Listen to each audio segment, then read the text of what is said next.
Hello there, welcome to another video on this Esoteric Circle YouTube channel. My name is Peter Haskins, and I want to share with you one of the books that is very prominent in my library, continues to be. What was a huge part of my spiritual journey when I was in my 20s. My dad gave me this little volume called A Testament of Devotion by Thomas R. Kelly.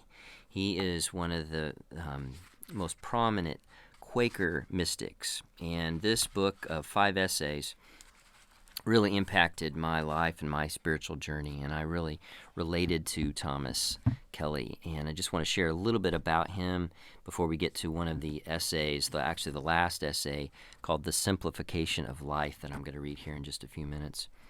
But his real short little biographical notes are taken from one of his friends who helped get these essays published. His name was Douglas V. Steer, and this was published in 1941 after Thomas Kelly passed away suddenly from a heart attack at age 47. Kelly was from Ohio. He attended a Quaker school there in Wilmington, and he was educated at a place called Hartford Theological Seminary, where he got his Ph.D., and he was heavily involved in the Quaker movement, in education, especially in the eastern schools there within the Quaker movement in the 30s and 40s. And he was teaching at Haverford with his family there. He was teaching at Haverford University, and he was continuing his education, and he went for his second Ph.D., this one at Harvard. And he failed the exams miserably, it says here in the notes. And this failure really, coupled with a trip to Hitler's Germany in the summer of 1938, really changed his life. It sent him into a deep depression, and really immersed himself into suffering. And out of that double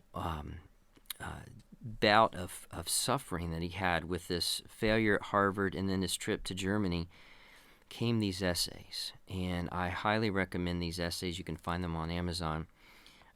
But these essays really talk about his struggle with this sense of failure and where he was going in life, and he really had a spiritual awakening.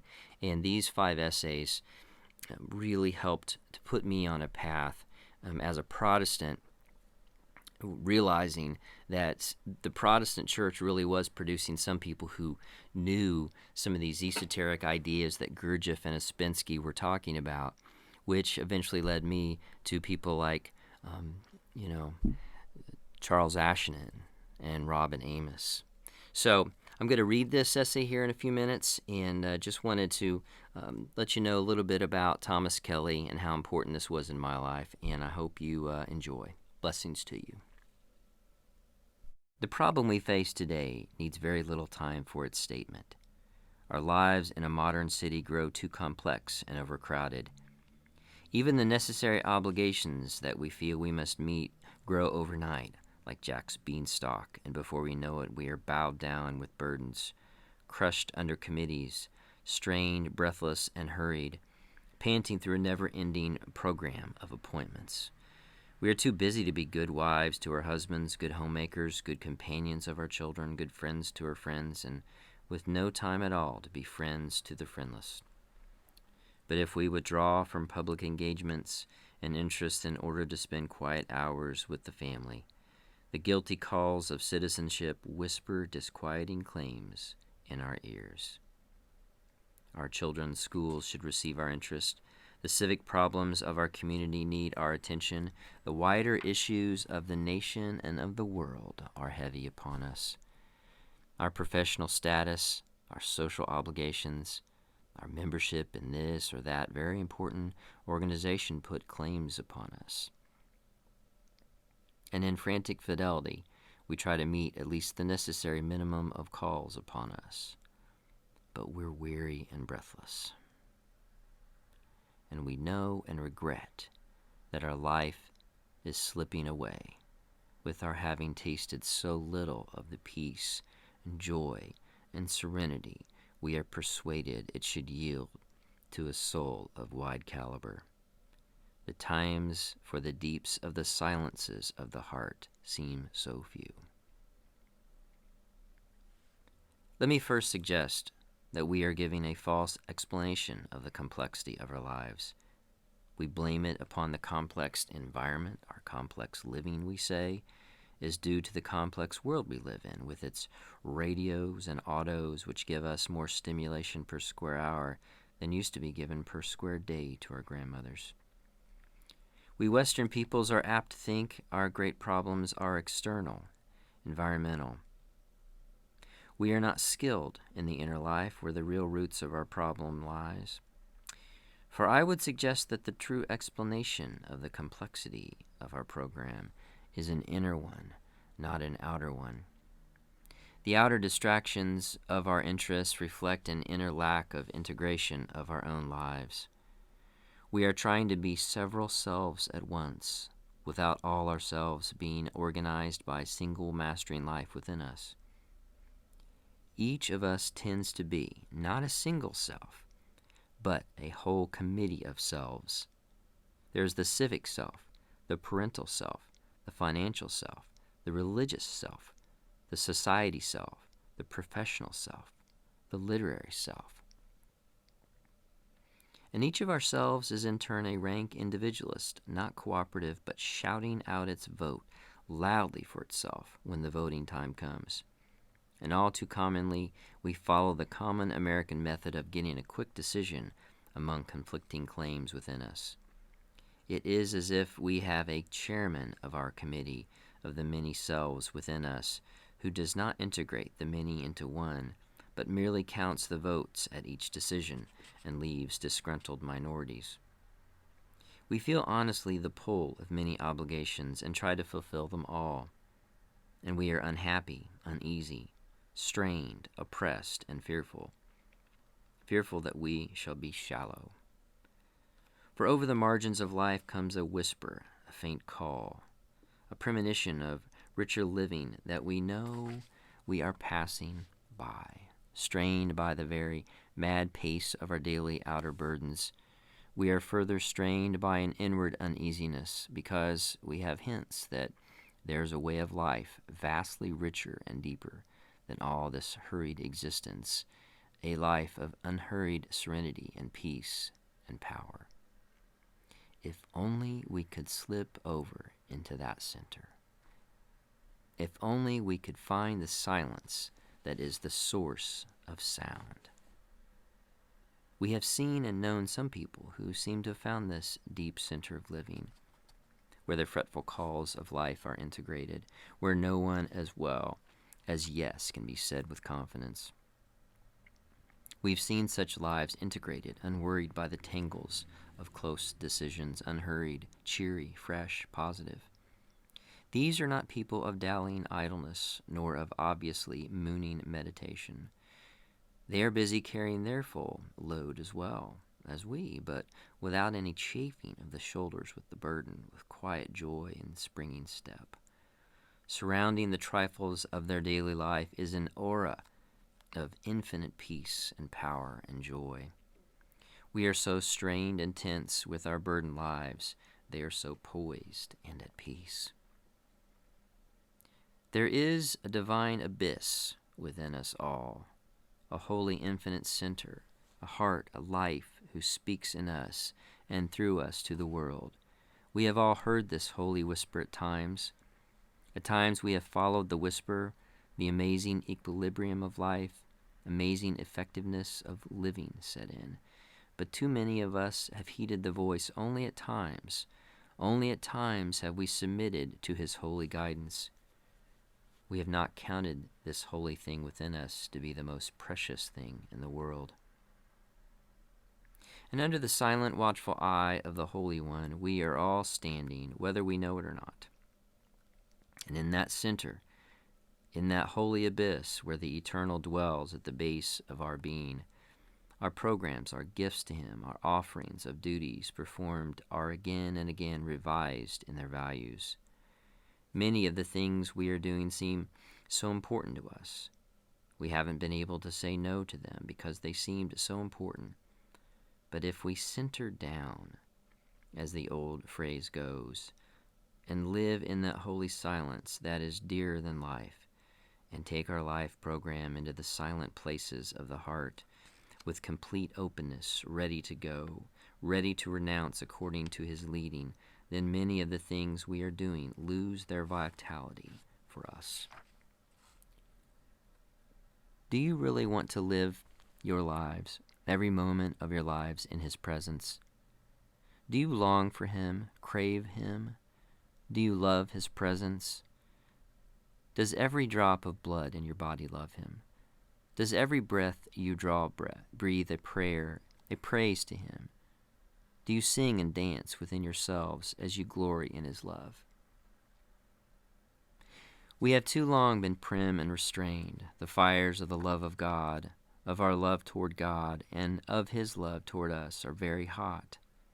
Quote, "Thou shalt love the Lord thy God with all thy heart and soul and mind and strength." End quote. Do we really do it? Is love steadfastly directed toward God in our minds all day long? Do we intersperse our work with gentle prayers and praises to him? Do we live in the steady peace of God, a peace down at the very depths of our souls, where all strain is gone, and God is already victor over the world, already victor over our weaknesses? This life, this abiding, enduring peace that never fails, this serene power and unhurried conquest, inward conquest over ourselves, outward conquest over the world, is meant to be ours. It is a life that is freed from strain and anxiety and hurry, for something of the cosmic patience of God becomes ours. Are our lives unshakable because we are clear down on bedrock, rooted and grounded in the love of God? This is the first and great commandment. Do you want to live in such an amazing divine presence that life is transformed and transfigured and transmuted into peace and power and glory and miracle? If you do, then you can. For except for spells of sickness in the family when the children are small, when terrific pressure comes upon us, we find time for what we really want to do. I find that a life of little whispered words of adoration, of praise, of prayer, of worship can be breathed all through the day. One can have a very busy day, outwardly speaking, and yet be steadily in the holy presence. We do not need a half an hour or an hour of quiet reading and relaxation, but I find that one can carry the recreating silence within oneself well nigh all the time. I think it is clear that I am talking about a revolutionary way of living. Religion isn't something to be added to our other duties and thus make our lives yet more complex. The life with God is the center of all life, and all else is remodeled and integrated by it. It gives the singleness of I. The most important thing is not to be perpetually passing out cups of cold water to a thirsty world. We can get so fearfully busy trying to carry out the second great commandment, quote, "Thou shalt love thy neighbor as thyself," end quote, that we are underdeveloped in our devoted love to God. But we must love God as well as neighbor. These things ye ought to have done, and not to have left the other only partially done. There is a way of life, so hid with Christ in God that in the midst of the day's business one is inwardly lifting brief prayers, short prayers, subdued whispers of adoration and of tender love to the beyond that is within. No one need know about it. I only speak to you because it is a sacred trust, not mine, but to be given to others. One can live in a well-nigh continuous state of unworded prayer, directed toward God, directed toward people and enterprises we have on our heart. There's no hurry about it all. It is a life unspeakable and full of glory, an inner world of splendor within which we unworthy may live. Some of you know it and live in it. Others of you may wistfully long for it. It can be yours. Now, out from such a holy center come the commissions of life, our fellowship with God, issues, and world concerns. We cannot keep the love of God to ourselves. It spills over. It quickens us. It makes us see the world's needs anew. We love people, and we grieve to see them blind when they might be seen asleep with all the world's comforts, when they ought to be awake and living sacrificially, accepting the world's goods as their right, when they really hold them only in temporary trust. It is because from this holy center we re-love people, re-love our neighbors as ourselves, that we are bestirred to be means of their awakening. The deepest human need is not food and clothing and shelter, important as they are. It is God. This love of people is well nigh as amazing as the love of God. Do we want to help people because we feel sorry for them or because we genuinely love them? The world needs something deeper than pity. It needs love. How trite that sounds, but how real it is. But in our love of people, are we to be excitedly hurried, sweeping all individuals and tasks into our loving concern? No, that is God's function. But He, working within us, portions out His vast concern into bundles and lays on each of us our portion. These become our tasks. Life from the center is a heaven-directed life. The cosmic patience becomes, in part, our patience, for after all, God is at work in the world. It is not we alone who are at work in the world, frantically finishing a work to be offered to God. Life from the center is a life of unhurried peace and power. It is simple. It is serene. It is amazing. It is triumphant. It is radiant. It takes no time, but it occupies all our time, and it makes our life programs new and overcoming. We need not get frantic. He is at the helm, and when our little day is done, we lie down quietly in peace, for all is well.